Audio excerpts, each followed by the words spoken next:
પ્રદોષ વ્રત કથા। એક સમયે સર્વ પ્રાણીઓના કલ્યાણ માટે પાવન ગંગા નદીના તટ પર ઘણા બધા ઋષિમુનિઓ ભેગા થયા। એવામાં ત્યાં સૂતજી મહારાજ હરિકીર્તન કરતા કરતા આવ્યા। તેમને જોઈ શૌનક વગેરે ઋષિમુનિઓએ દંડવત નમસ્કાર કર્યા અને બેસવા માટે આસન આપ્યું। ઋષિમુનિઓએ વિનીત ભાવથી પૂછ્યું કે, હે સૂતજી, કળિયુગમાં ભગવાન શંકરની કૃપા કઈ આરાધના કરવાથી પ્રાપ્ત થાય છે? કળિયુગનો માનવી વેદશાસ્ત્રથી વિમુખ હોય, સત્કર્મમાં રુચિ નહીં હોય, દુઃખી હોય, વિવિધ પ્રકારના કષ્ટોથી પીડાયેલો હોય, પુણ્ય ક્ષીણ થઈ ગયું હોય અને મનુષ્યો ન કરવા યોગ્ય કર્મો તરફ આગળ વધે ત્યારે જ્ઞાની માણસનું કર્તવ્ય બને છે કે રસ્તો ભૂલેલાને માર્ગદર્શન કરે। હે મહામુનિ, ભગવાન શિવનું એવું કયું વ્રત છે જે કરવાથી કળિયુગના પાપ તાપ શાંત થાય? આ સાંભળી સૂતજી બોલ્યા, હે શૌનક વગેરે ઋષિઓ, તમે ધન્યવાદને પાત્ર છો। તમારો વિચાર પ્રશંસનીય છે અને જીવોના કલ્યાણ માટે છે। તમારા હૃદયમાં સદા પરહિતની ભાવના રહેલી છે। તમે ધન્ય છો। હું તમને ભગવાન શિવજીનું પ્રદોષ તેરસ નું વ્રત કહું છું। આ વ્રત ભગવાન શંકરે માતા પાર્વતીને અને વેદ વ્યાસજીએ મને કહ્યું હતું। તેરસની સાંજે પ્રદોષ કહેવાય છે, ત્યારે મહાદેવજીનું પૂજન કરવું। પ્રદોષના વ્રત પૂજનથી મનુષ્ય શત્રુના પ્રહારથી, સરપંચથી, મહાસાગરમાં પડ્યો હોય, કાલદંડ વડે હણાયો હોય અને અનેક રોગવાળો હોય તો પણ મૃત્યુ પામતો નથી। આ વિષયમાં હું તમને એક મહાપવિત્ર પુરાતન ઇતિહાસ કહું છું જેના સાંભળવાથી બધા મનુષ્યો કૃતકૃત્ય બને છે। સૂતજી બોલ્યા, વિદર્ભ દેશમાં સત્યરથ નામે રાજા હતો।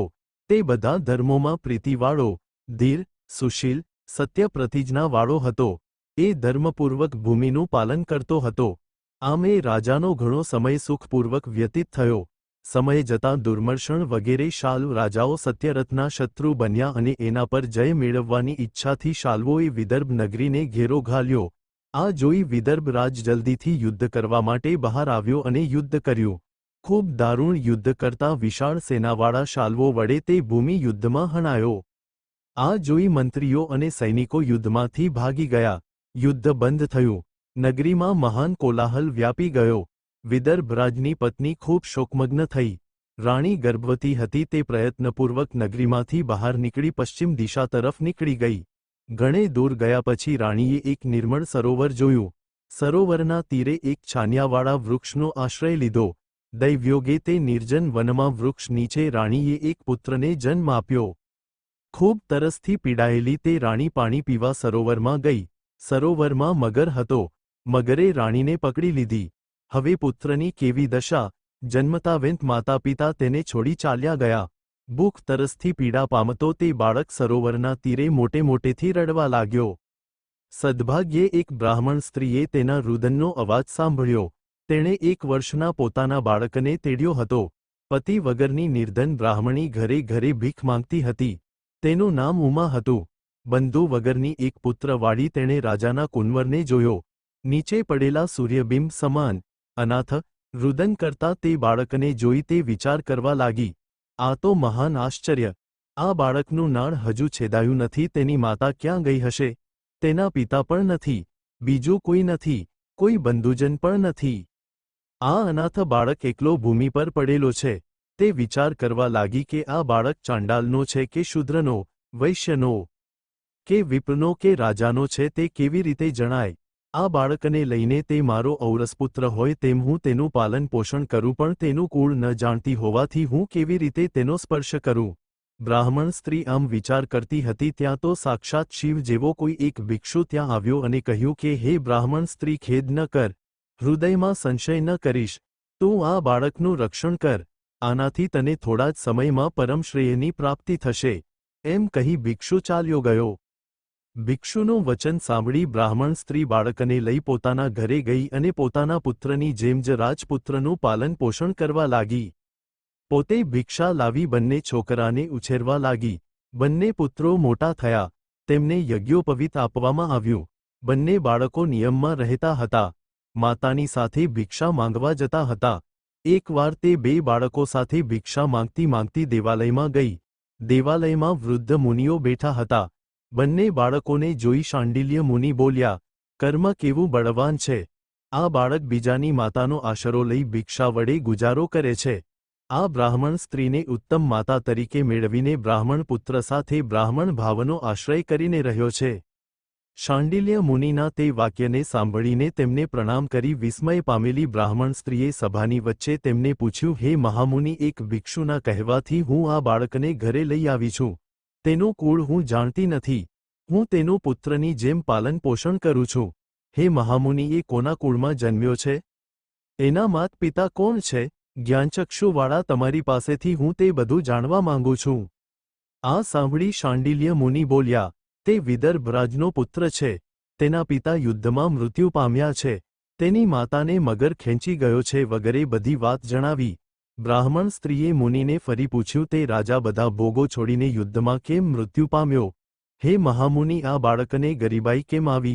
ગરીબાઈને દૂર કરી તે કેવી રીતે રાજ્ય પ્રાપ્ત કરશે? ભિક્ષાન્ન વડે જીવતા આની તથા મારા પુત્રની ગરીબાઈ દૂર કરવાનો ઉપાય તમે મને કહો. મુનિ બોલ્યા, આ બાળકનો પિતા વિદર્ભરાજ પૂર્વજન્મમાં પાંડ્ય દેશનો રાજા હતો. તે બધા ધર્મોને જાણનાર હતો. એક વખત તે પ્રદોષ સમયે શિવજીનું પૂજન કરતો હતો. તેવામાં નગરમાં મહાન કોલાહલ થયો. એ અવાજ સાંભળીને શિવપૂજા છોડીને રાજા રાજભવનમાંથી બહાર નીકળ્યો. તેને બીક હતી કે નગરમાં કોઈ ઉત્પાત થયો હશે.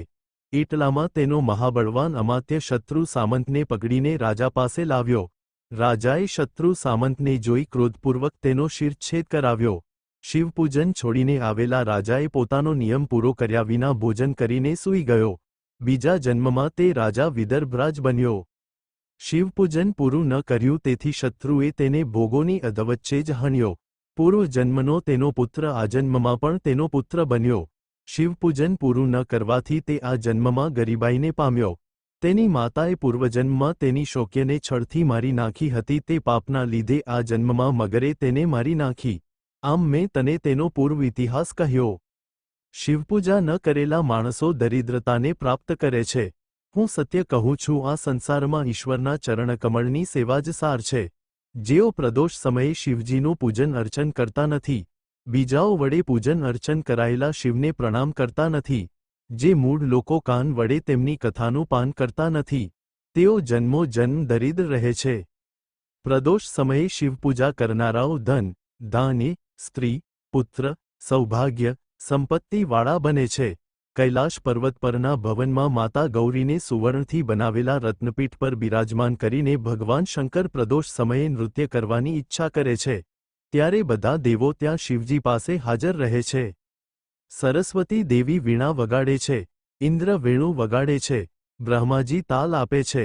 ભગવતી લક્ષ્મી ગાન કરે છે. વિષ્ણુ ભગવાન મૃદંગ વગાડે છે. બધા દેવો ચારે બાજુ ઊભા રહી ભગવાન શિવનું સેવન કરે છે. પ્રદોષ સમયે ગંધર્વો, યક્ષો, સર્પો, પક્ષીઓ, અપ્સરાગણ, બધા ભૂતો ભગવાન શંકર પાસે હાજર રહે છે. પ્રદોષ સમયે શિવનું પૂજન કરવું બીજા દેવોનું પૂજન નહીં કરે તો ચાલે. વિધિપૂર્વક પૂજન થતાં બધા દેવોના અધિપતિઓ પ્રસન્ન થાય છે. શાંડિલ્ય મુનિ બોલ્યા, હે બ્રાહ્મણ સ્ત્રી, આ તારો પોતાનો પુત્ર પૂર્વજન્મમાં ઉત્તમ બ્રાહ્મણ હતો. તેણે પ્રતિગ્રહ કરીને ઉંમર વિતાવી, યજ્ઞયાગાદી કર્મો કર્યા નહીં. તેથી તારો પુત્ર ગરીબ જન્મ્યો. તે દોષને દૂર કરવા શંકર ભગવાનને શરણે જા. પ્રદોષ વ્રત પૂજન મેં તને કહ્યું, તે પ્રમાણે કર. 1 વર્ષમાં તને પરમ સિદ્ધિ પ્રાપ્ત થશે.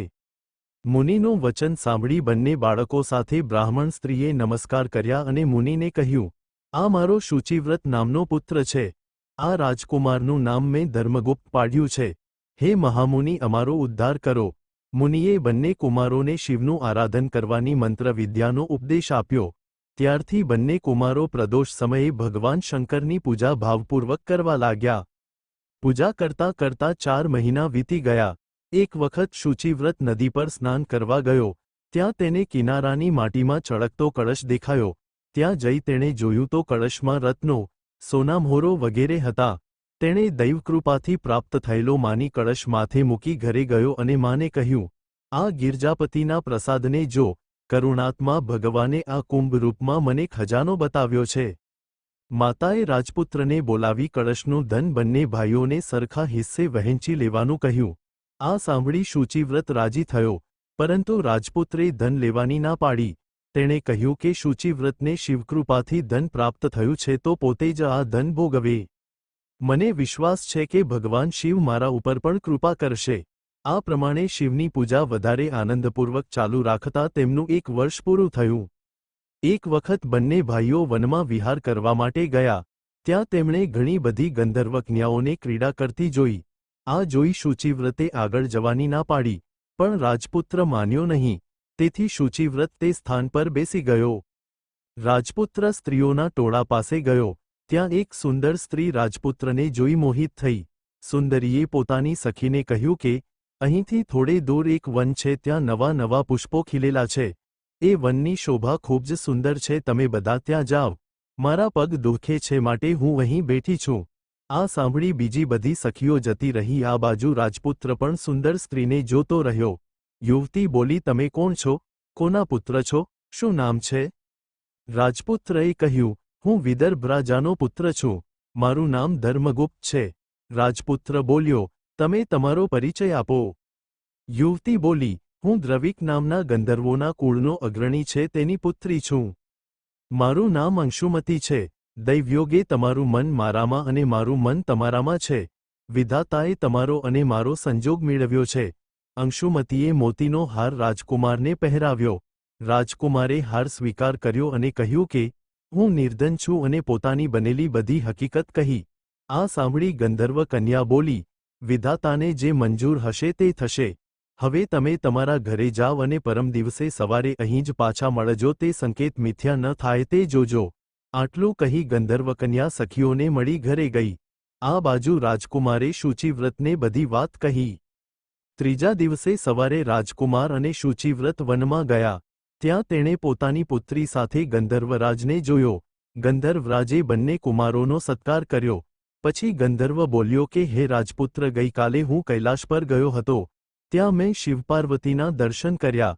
બધા દેવોની હાજરીમાં કરુણારૂપી અમૃતના સાગર મહાદેવે મને પાસે બોલાવીને કહ્યું, પૃથ્વી પર ધર્મગુપ્ત નામનો એક રાજપુત્ર છે. તે ગરીબ છે. તેનું રાજ્ય શત્રુઓએ લઈ લીધું છે. ગુરુના કહેવાથી તે સદા મારી પૂજામાં પ્રીતિવાળો છે. તેના પ્રભાવથી તેના બધા પિતૃઓ મને પ્રાપ્ત થયા છે. હે ગંધર્વોમાં શ્રેષ્ઠ, તમે તેને મદદ કરો, જેથી તેના શત્રુઓ હણાય અને તેને રાજ્ય પાછું મળે. ભગવાન શિવ વડે આજ્ઞા અપાયેલો હું મારા ઘરે પાછો ગયો. મારી પુત્રીએ મને પ્રાર્થના કરી. આ સાંભળી શિવની આ આજ્ઞા છે એમ જાણી હું પુત્રી સાથે વનમાં આવ્યો છું. આ મારી કન્યા અંશુમતી હું તમને આપું છું.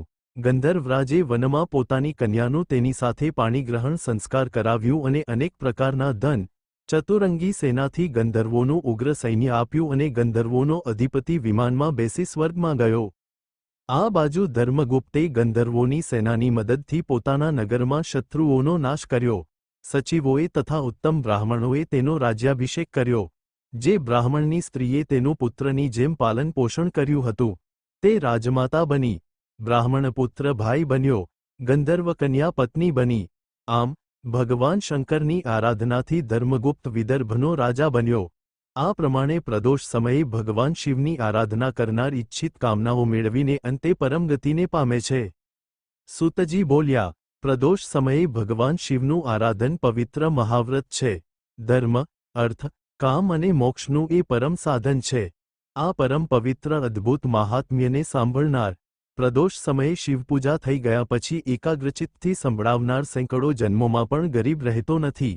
જ્ઞાન તથા ઐશ્વર્યથી યુક્ત બની તે શિવપુરમાં જાય છે. આ દુર્લભ મનુષ્ય શરીર મેળવીને જેઓ પરમેશ્વરના ચરણની પૂજા કરે છે તે ધન્ય છે. પોતાના પુણ્યથી તે ત્રિલોકને જીતે છે. તેના ચરણકમળની રજ આખા ભુવનને પવિત્ર કરે છે. નમ પાર્વતી પતયે હર હર મહાદેવ.